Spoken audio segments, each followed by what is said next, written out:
સ્થાનિક વેપારીઓએ કર્યો છે વિરોધ। રાજમાર્ગ પર 122 દુકાનદારોને હાલાકી પડતી હોવાની રાવ છે। ગ્રાહકો માટે પાર્કિંગની સૌથી મોટી સમસ્યા છે તેવું વેપારી કહી રહ્યા છે। ફૂટપાથથી રોડને ઊંચો કરી દેવાયો છે। રાજમાર્ગ પર મેટ્રોને કારણે અકસ્માત સર્જાતા હોવાની રાવ છે। એક મહિનામાં 30થી વધુ અકસ્માત સર્જાયા।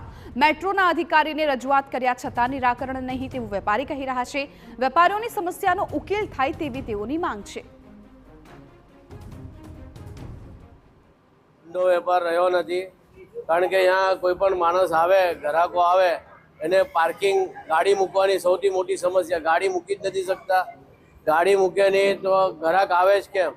અમારે ત્યાં કોઈ પણ કસ્ટમર આવે એટલે ગાડીની સૌથી મોટો પ્રોબ્લેમ। આ રોડને ફૂટપાથથી ઊંચો કરી દેવામાં આવ્યો છે। ફૂટપાથથી ઊંચો કરવાથી જે પણ વાહન આવે છે સીધો દુકાનમાં ભરાઈ જાય છે। આજે સવારમાં પણ વહેલી સવારે પણ અકસ્માત થયું છે જેમાં 3 થી 4 દુકાનના શટલો તોડી નાખ્યા છે, ઉપરના બોર્ડ તોડી નાખ્યા છે। આ છેલ્લા 1 મહિનામાં 6 થી 7 દુકાનોના બોર્ડ તૂટી ગયા છે।